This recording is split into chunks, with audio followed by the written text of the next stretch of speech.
Ah non, je ne veux pas dire ça. Qu'est-ce que ça filme?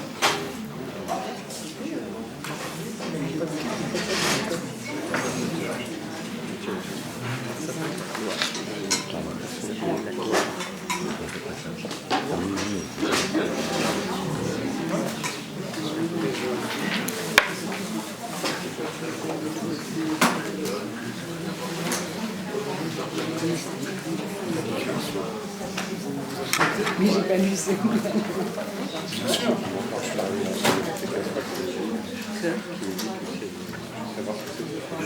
Ouais.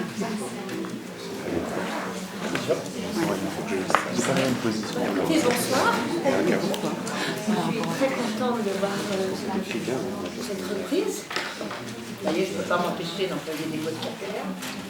Cette reprise qui n'est pas une répétition, parce que vous verrez que, certes, je ne peux pas dire que nos sources ont complètement changé, hein, mais néanmoins, puisque j'ai eu le privilège de lire le premier séminaire que Stéphane m'a donné, je peux vous dire que c'est vraiment important et vraiment nécessaire en ce moment d'aborder les questions de l'éthique et de la politique. Je n'en dirai pas plus, mais je pense que vraiment ça devait être dit, ça devait être fait, et je crois que vous allez être très heureux d'entendre ce premier séminaire. Merci beaucoup. Bonsoir à tous, bienvenue. Je suis très heureux de vous voir, de vous revoir, de faire cette rentrée des classes maintenant. J'ai emmené la petite feuille que j'avais au livre qui va circuler si ceux qui ne l'ont jamais fait peuvent le faire, c'est-à-dire mettre leur adresse mail afin qu'on puisse vous tenir informé de choses et d'autres, ici et ailleurs. Voilà, ça. Et donc,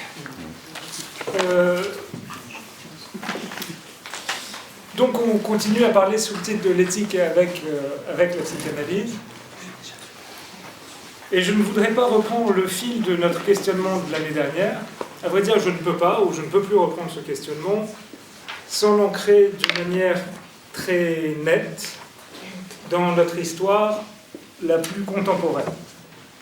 D'aucuns diraient dans notre actualité, mais le mot indique une chose passant du jour au lendemain. Et en effet, c'est une banalité que de le dire, les flux d'informations sont aussi rapides et permanents, donc l'actualité est dépassée avant même d'être, n'exagérons rien, en même temps qu'elle est annoncée. Tel d'ailleurs le présent de Saint-Augustin, qui passe, écrit-il joliment, d'un rapide coup d'aile du futur au passé. Augustin dit du présent qu'il n'a aucune durée et que le présent n'a aucun espace. Et quand il se précipite vers la fin du livre 11 des Confessions, donc le livre qui est consacré à la question du temps, il écrit du présent ça, le présent ne s'étend pas, c'est un point qui passe. Donc vous voyez comme on pourrait facilement dire cela de ce qui est appelé aujourd'hui actualité sans avoir à en changer un seul mot. L'actualité ne s'étend pas, c'est un point qui passe. C'est pour ça que je choisis plutôt de parler d'histoire la plus contemporaine, plus que d'actualité comme telle. Pour ça, parce que bien des choses ne passent pas, justement, lorsque je dis ne plus pouvoir, ni ne vouloir d'ailleurs taire ce soir, pour relancer et pour reprendre notre questionnement et nos discussions autour de l'éthique. Alors, nos discussions, parce que pour ceux qui n'en ont pas l'usage, ce que nous souhaitons ici avec Françoise, c'est que ce soit un séminaire. Un séminaire, ça veut dire pas un cours magistral. Autrement dit, que vous preniez la parole quand vous en sentez la nécessité, l'envie, que sais-je, et que vous n'hésitiez pas à interrompre, questionner, discuter, etc. Donc, nos discussions autour de l'éthique et donc de l'éthique avec la psychanalyse. Il faut entendre, lorsque je dis de ces choses qu'elles ne passent pas, non seulement, comme le dit la langue, qu'elles s'incrustent, c'est-à-dire qu'elles s'accrochent, ou bien ce que je pense d'ailleurs et vous suggère qu'il est nécessaire de plus en plus de les accrocher, et nous verrons de quoi est faite cette nécessité-là, mais encore, bien sûr, qu'elles sont indigestes. Et dans ce cas-là, en effet, ça ne passe pas, qu'on le veuille ou non. Ou encore, on pourrait dire, non pas en déniant la réalité, que ça ne passe pas, parce que, en effet, ça passe. Et ce dont je vais parler aujourd'hui, que j'ai écrit hier, n'est déjà plus d'actualité, est déjà passé donc en réalité, comme on dit. Cependant, je voudrais poursuivre l'expression et la compléter. Ça ne passe pas sans laisser de traces. C'est une drôle de grammaire en fait. Ça ne passe pas sans laisser de traces, très française, probablement intraduisible, littéralement, puisque cela signifie, si je ne me trompe pas, que la passée, donc cela ne passe pas sans laisser de traces, que la passée laisse des traces et qu'elle reste, malgré leur effacement, j'ajoute, puisque ça ne passe pas sans laisser de traces, ça veut dire que ça passe, en laissant des traces. Donc le passage du présent vaut pour l'effacement supposé de ces traces. Et on voit bien là comment Freud, très tôt, avait absolument raison de faire de la mémoire un dispositif, une machine complexe de frayage et de traces, justement. Quand je dis très tôt, c'est avant donc, la travaux de Wootung et dans l'interprétation des rêves, évidemment, jusqu'à très tard, puisque, enfin très tard, en 25 encore, dans le bloc magique, c'est aussi cette question qui est en jeu.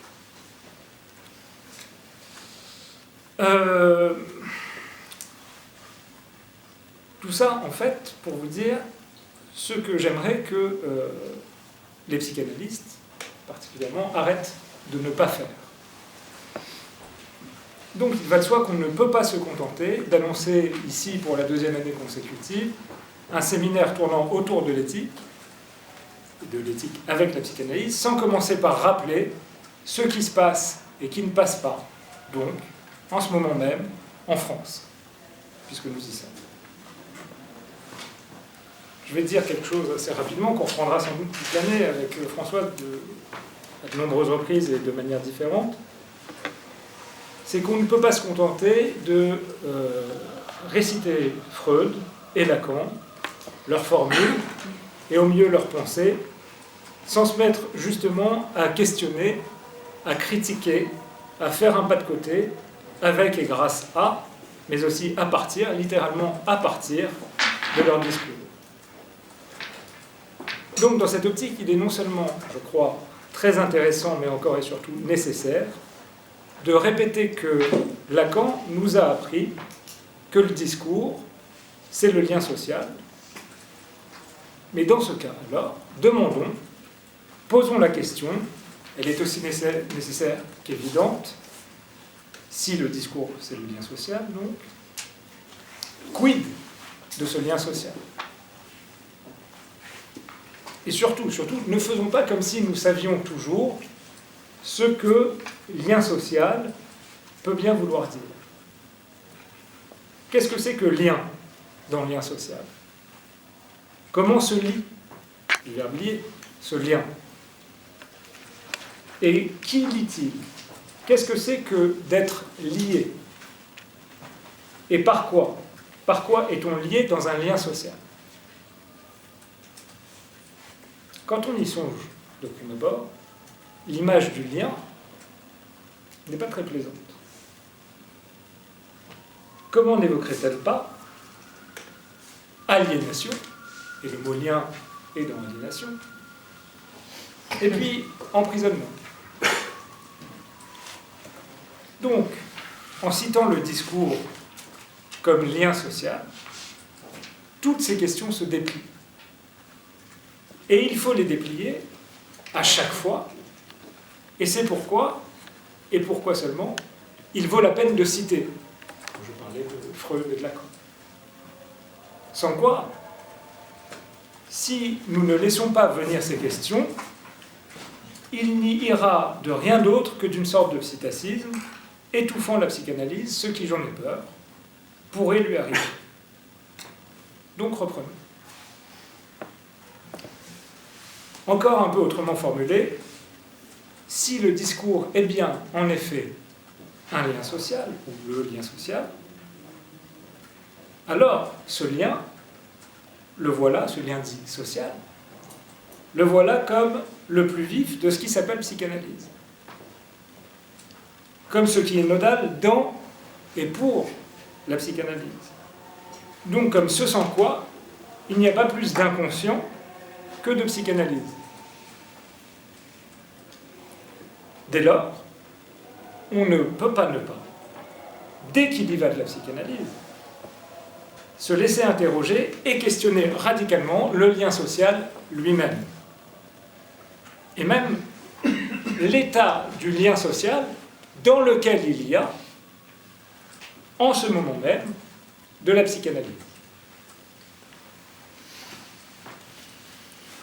Parce que la psychanalyse qu'il y a de la psychanalyse, eh bien, elle a lieu avec et dans un certain lien social, une certaine tonalité politique, un certain climat politique. Alors, évidemment, dans ce cas-là, je ne prends pas par hasard cette question du discours comme lien social. Alors que je suis en train d'avancer qu'en tant que nous prétendons faire un séminaire de psychanalyse et philosophie, on ne peut pas taire ce qui ne passe pas en ce moment même en France. Je vais donc en venir à ce que dit Lacan, entre autres. Ce qu'il dit, entre autres, du lien social. Mais avant, je tiens encore à me répéter en disant que citer simplement en disant que c'est du Lacan, ça ne résout rien, à aucune question. La citation de Lacan, puisque c'est de Lacan que je parle là, devrait obliger et aider à questionner encore, et non pas répondre. Citer Lacan, ça devrait être une exigence supérieure du et dans le questionnement. Je sais bien que je suis en train de me répéter, mais mon insistance tient à ma sidération inquiète devant ce qui se passe en ce moment même pour la psychanalyse. Donc, avant de citer Lacan, et finalement, vous l'entendez, c'est aussi une critique plus générale qu'on peut faire, une certaine critique de la manière de citer, en général. Une critique de l'usage quasi théologique, religieux, qui est fait de la citation des dits et des écrits de Freud et de Lacan. Dans le monde analytique, mais par exemple de Heidegger chez les Heideggeriens, de Husserl chez les Husserliens, enfin tout ça. Mais qui détermine ici particulièrement, donc, qui guide ce que je dis. Bref, avant de citer donc Lacan dans le séminaire encore, je voudrais remarquer que ce qui précède ce que je m'apprête à citer dans son discours, donc, cette sorte de définition du discours comme lien social, eh bien, ce qui précède cela, ce n'est rien d'autre que quelques remarques qu'il fait lui-même Lacan sur son propre séminaire, l'éthique de la psychanalyse. Et puis, en même temps, sur l'éthique à Nicomaque d'Aristote. Lors de la dernière séance de l'année dernière, nous avions consacré une longue partie de nos questions à ce texte d'Aristote, tel qu'il est utilisé par Lacan, et j'en avais parlé afin de cerner de quoi il y allait dans l'éthique, ou plutôt justement de quoi, pour Lacan, il n'y allait pas dans l'éthique, en prenant l'éthique à Nicomaque. L'éthique telle que, je suis obligé de faire des rappels un peu rapides de l'année dernière, mais c'est des démonstrations qui font une séance à chaque fois. L'éthique, je crois que c'est quelque chose qu'on a pu montrer, qui est, pour Lacan, dans le séminaire, l'éthique, une définition de la psychanalyse. Donc, avec cette question de lien, et de lien social, comme discours, tout se passe donc comme s'il devenait logique et nécessaire de ne jamais oublier d'articuler le politique à l'éthique. Et à cela, la psychanalyse. C'est aussi comme cela que je comprends ce qui, pour moi en tout cas, longtemps est resté énigmatique chez Lévinas, lorsqu'il dit et écrit qu'il y a toujours déjà le tiers et tous les autres dans l'adresse de l'autre. Ou si vous préférez, dans le face-à-face avec autrui, Lévinas écrit que dans le face-à-face avec autrui se tiennent déjà tous les autres. Eh bien, j'ai mis longtemps à... Enfin, on comprend ce que ça veut dire, mais sans... On comprend les mots qu'il utilise, mais on ne voit pas bien ce que ça peut vouloir dire. Or, l'articulation de l'éthique et du politique se joue dès lors que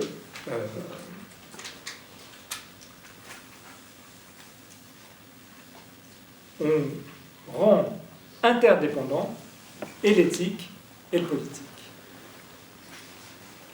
Alors, il faudrait dire ça un peu mieux et avec une radicalité plus grande. Ça n'est pas en vérité, comme je viens de le dire, un peu maladroitement. Il s'agit simplement de ne pas oublier d'articuler éthique et politique. C'est qu'il y a cette articulation. Il y a cette articulation, qu'elle est là, d'où mon détour par Lévinas, tout petit. Elle est toujours déjà là, cette articulation éthique et politique. Et Lacan, faisant à partir de la psychanalyse du discours le lien social, eh bien, je dirais que Lacan ajoute un fil à cette tresse nécessaire de l'éthico-politique.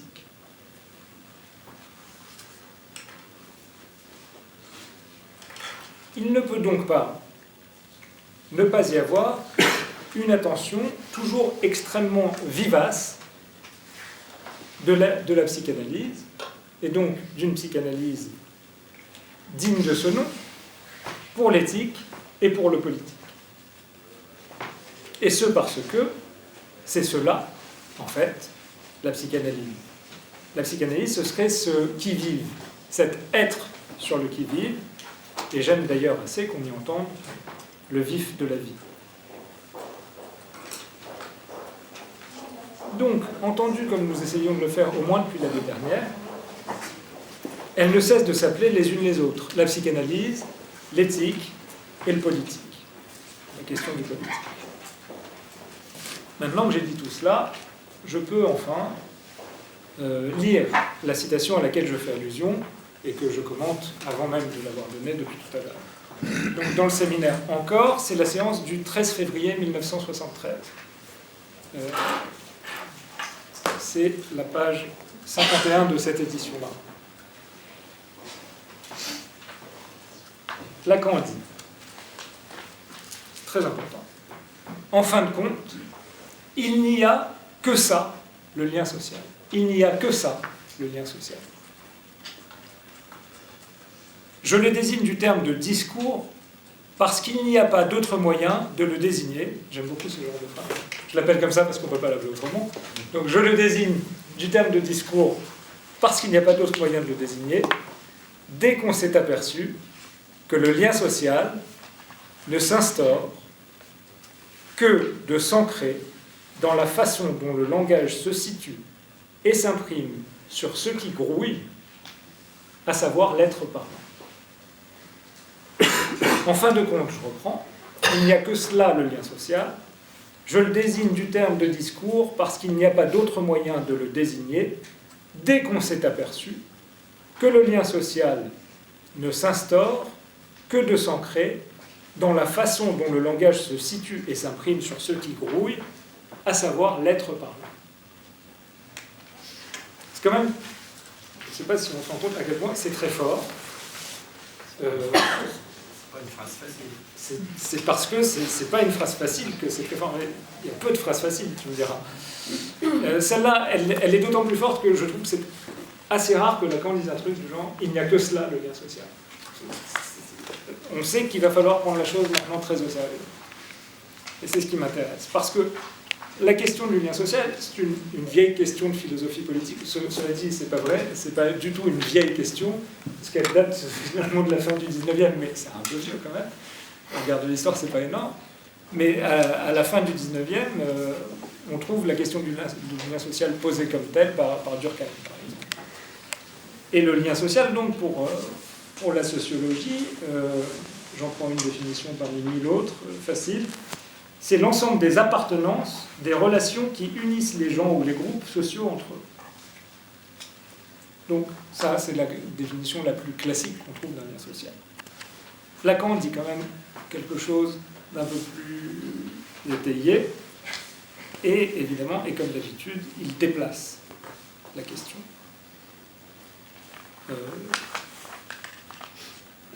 La sociologie dit que le lien social représente la force qui lie, par exemple, les membres d'une famille entre eux,